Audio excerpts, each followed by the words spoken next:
Olá, professor. Me chamo Luana. E nesse trabalho de algoritmos genéticos eu vou estar junto aí com o Augusto e o Felipe. E a gente optou a trabalhar o problema das N rainhas. E como todos nós sabemos, a rainha é a peça mais poderosa do xadrez, pois com ela a gente pode movimentar em qualquer direção dentro do tabuleiro e por qualquer número de casas. E esse problema propõe colocar N rainhas em um tabuleiro na dimensão N, de dimensões N, em uma certa posição que não ocorra nenhum tipo de colisão com outras peças. E com isso, para solucionar esse problema, a gente vai utilizar a técnica para solucionar esse problema com algoritmos genéticos, que é inspirado no princípio darwiniano da evolução das espécies e na genética.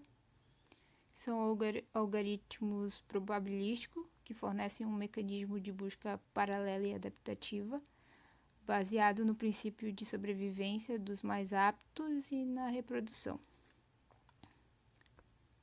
E para isso, o nosso trabalho foi desenvolvido em Java, onde mostrará cada indivíduo da população será representado por uma possível solução, onde o gene será um vetor de n posições, onde o índice desse vetor é a posição x e o valor desse índice a posição y, que será uma rainha do tabuleiro.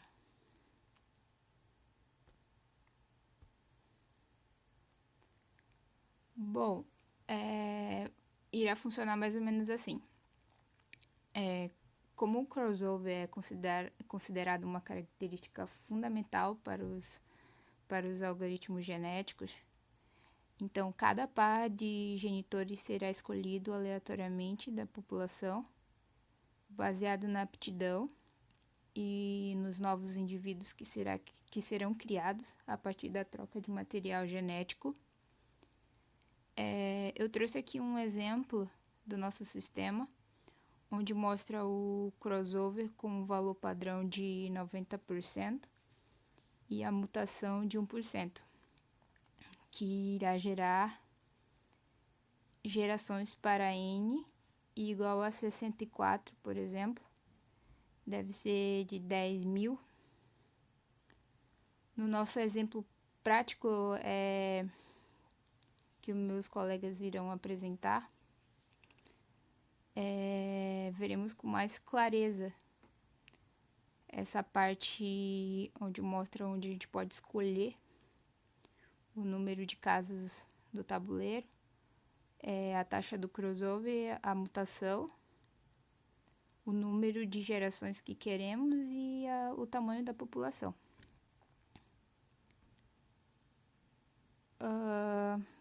Nós também trouxemos aqui o que a gente utilizou no nosso desenvolvimento, que foi uma biblioteca chamada JFruitChart, para apresentar numa forma mais gráfica, né, a convergência dessa população ao longo das gerações.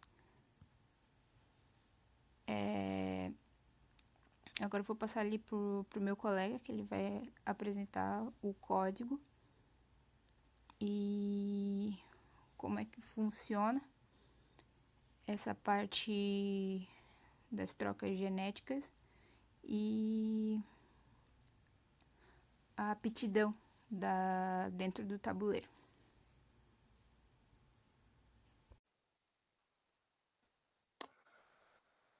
Olá, professor, me chamo Augusto. Vou estar aqui apresentando e mostrando o nosso algoritmo, né, de uma solução de n rainhas para um tabuleiro n por n. Vou estar mostrando primeiro a nossa classe de indivíduos.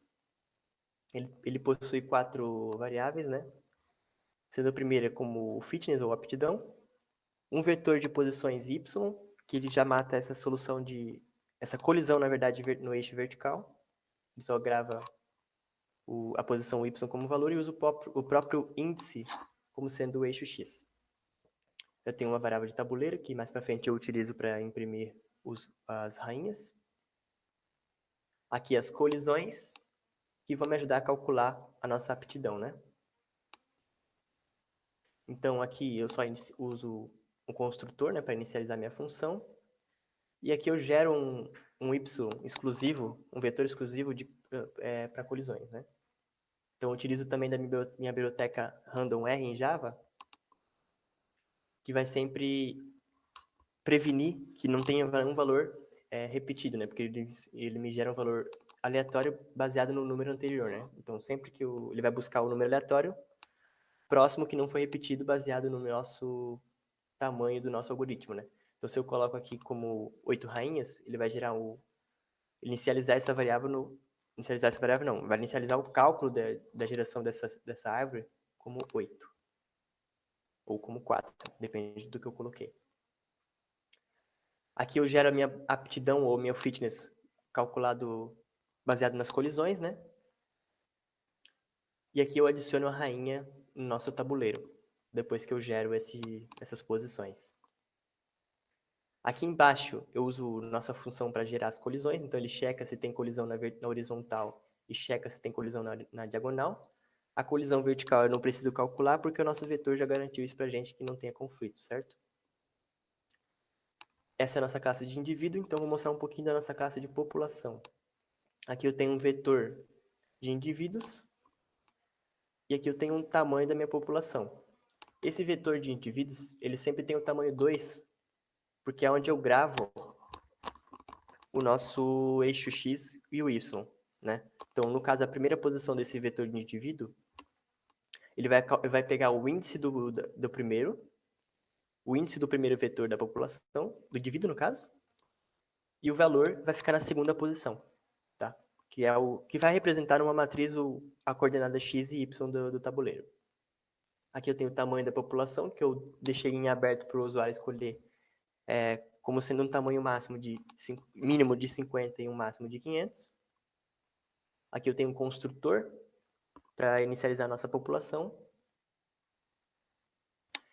E aqui eu tenho a forma de setar os indivíduos, né? De poder organizar eles dessa direção. Aqui embaixo eu tenho uma função para ordenar os indivíduos baseado no fitness, né? Então quem tem o menor fitness fica em cima e quem tem o maior fitness fica embaixo, né? Aqui eu só tenho um getter e um setter. E aqui eu uso uma função para retornar a média de aptidão dessa população, né? Então, ele vai fazer uma média ponderada dos 100 ou dos 50 até 500, né? Indivíduos da minha população e vai calcular. Perdão. Aqui eu tenho o getter e o setter. E aqui eu pego o total de aptidão para calcular a nossa média de aptidão depois. Então, eu vou mostrar um pouquinho do nosso algoritmo genético, né? Então, aqui eu tenho essa variável que eu esqueci de tirar, mas a gente não está usando, tá? Aqui no nosso algoritmo genético eu tenho o tamanho a quantidade de rainhas, né? Então, é a primeira variável. A taxa de crossover, que ela varia de 1%, quer dizer, de 10% a 90%, ou até 100%, na verdade. A taxa de mutação, que ela varia de 1% até 1, que é 100%. E aqui o número máximo de gerações que eu coloquei como padrão 10.000, mas eu posso diminuir o número máximo de gerações para fim de me economizar tempo, né? E aqui eu tenho o tamanho da população, que eu falei antes, que pode ser o mínimo de 50 e o máximo de 500. Esse tamanho da população eu fui incrementando de 50 em 50, então o usuário não vai poder botar 51, por exemplo, ou 52, ele sempre vai botar tipo 50, 100, 150, 200, 350 e assim sucessivamente. Aqui eu tenho o nosso construtor da nossa classe de algoritmo. Então eu uso de novo a nossa biblioteca random R, que vai gerar os nossos valores seguintes aleatórios, né? E aqui eu pego os pais, no caso, os pais, duas Desculpa, eu pego os pais, né? Os dois melhores casos do resultado da nossa ordenação da nossa população, né? Eu cruzo esses dois e gero mais 2 filhos para eu poder fazer o crossover, né? Então, eu vou pegar sempre um número aleatório. Se ele for menor ou igual do que a minha taxa de crossover, eu muto. Se não for, eu mantenho. E depois eu gero a população, adiciono esse indivíduo, substituo os anteriores e depois eu ordeno aqui, certo? Isso aqui é só uma função auxiliar, né, do crossover. E é importante lembrar que o nosso ponto de corte, ele também é gerado de forma aleatória, né? Então, eu pego essa biblioteca de novo da Random e utilizo essa função de nextInt, que ele sempre vai me garantir que eu não peguei um corte aleatório repetitivo, né? Então, isso significa que eu não tenho que cuidar dessa parte, mas também pode resultar em um menor desempenho do nosso programa, porque pode ser que ele use dessas 10 mil gerações e não encontre a solução. Isso acontece bastante vezes. E aqui eu tenho a nossa seleção de torneio, né? Que basicamente eu vou pegar os indivíduos de menor o primeiro e o segundo indivíduo e vou selecionar os 2 melhores dessa população. Depois eu vou cruzar eles se ele for menor que 90%. Então, os 90% da minha população ela vai ser mutada ou clonada não, mutada no caso. E 10% eu não vou. Então, esse aqui é só uma função que eu devo desconsiderar, que eu não utilizei ela. Aqui eu tenho getter e setter, e mais para baixo eu já inicializo a forma de exibição do meu log no meu frame, né, minha interface. Então, ali na minha interface eu tenho como ver o número de gerações, o melhor dessa geração, né, a média não, o número de colisões do cromossomo de o melhor cromossomo da geração, eu vou pegar o número de aptidão dele. Aqui eu mando a média de aptidão daquela geração. Aqui eu mando o primeiro indivíduo, o melhor indivíduo daquela. Aqui eu mando o segundo melhor indivíduo. E aqui eu coloco só a aptidão do pior caso. Eu faço isso aqui de novo, sendo isso aqui para a primeira geração e isso aqui para as demais. Até encontrar a solução ou não. E aqui na solução encontrada, eu pego e mostro esse indivíduo aqui. Como ele está ordenado do primeiro, do que tem menor aptidão para o que tem maior, eu coloco só o da posição 0, que ele já me retornar a solução, né? Então, vou estar executando aqui para o professor ver o nosso programa. Esse tabuleiro visual aqui é só para imprimir a matriz, né? Então, ele vai desenhar os quadrados no nosso componente de pintura. E vai desenhar também as rainhas no nosso tabuleiro. Então, a rainha vai ter cor azul. E eu vou estar pegando essa classe de tabuleiro para estar sabendo onde está a rainha e vou estar preenchendo ela. E aqui é uma classe que eu encontrei uma solução na internet de como de como mostrar em gráfico toda essa estatística aqui que a gente desenhou, que a gente montou, né? Toda essa estatística aqui, a gente consegue imprimir graficamente para ficar mais fácil e gerar uma melhor visualização, né, da nossa solução. Então, eu achei na internet isso daqui, tá? Então, foi muita pesquisa para eu poder encontrar, mas ele funciona até que bem. Tem alguns bugs, mas funciona bem. Então, vou estar executando o nosso programa. Então, aqui no N é a quantidade de rainhas. Eu posso selecionar um número, né, de 4 a 64. Eu vou colocar uma de 4 para o professor ver. Aqui a taxa de crossover, ele vai até 1. E aqui eu consigo estar mexendo na nossa taxa de crossover, né? Eu vou deixar em 90%, que é o padrão. A mutação, que eu consigo estar aumentando também. Mas eu vou deixar em 1%, porque é o padrão também que eu achei como a melhor solução.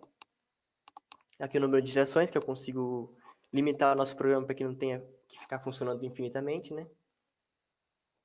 Então, eu limito ele como 10 mil gerações. E a população que eu consigo estar... Cada população eu consigo medir o tamanho dela, né? E eu boto um limite como 500 por geração ou 50 por geração. Eu vou colocar como 200, só para fugir um pouco do padrão e porque uma solução melhor, né?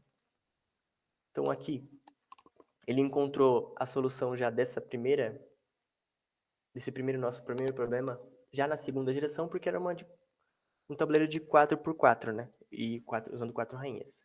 Eu vou estar aumentando para 8, que é a nossa solução, né? Que é nosso foco. Então, eu vou estar selecionando aqui. Lembrando que como tudo é gerado de forma aleatória, o ponto de corte, a taxa de mutação e tudo mais é tudo de forma aleatória, pode ser que ele utilize todas as 10.000 gerações de iteração e não encontre a solução. Isso é normal.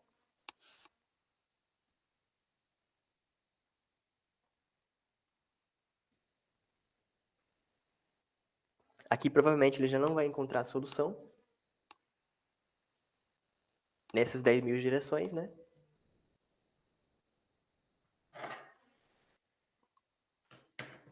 Então, vou estar iniciando de novo.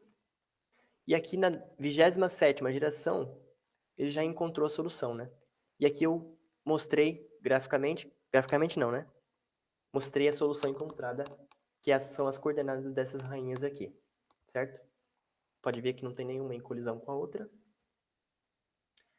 E é isso. Eu vou estar mostrando aqui o nosso gráfico agora. Eu não sei se vai ficar muito bom na gravação, mas em vermelho, essa linha aqui, ela representa a pior geração, né? As colisões. Então, ao passar das gerações, o número máximo de colisão foi diminuindo, né? Então, ele foi de 22 colisões até 15, né? Então, quando ele encontrou a solução, o melhor caso não teve nenhuma colisão, né? Porque foi a resposta que apareceu ali. E o pior caso, ele teve como solução não, como aptidão de 14 colisões, de 14 de fitness. A média aqui a gente fez uma média ao longo das gerações, né? Como que ficou o número de colisões. Ele sempre alternou entre 10 e 6, então maior que 6 e menor que 10. E aqui a gente consegue ver o melhor de cada geração, né? Ele sempre foi se mantendo em 2, até que a partir da 20ª geração, ele já foi abaixando essa média de melhor solução, né? Melhor de cada geração. Aqui ele já passou a partir da 23ª como 1, certo? Uma colisão no caso, com uma rainha, até a 27ª ele encontrar a solução e imprimir imprimir no tabuleiro, certo? Então, esse é o nosso trabalho, professor, e é isso.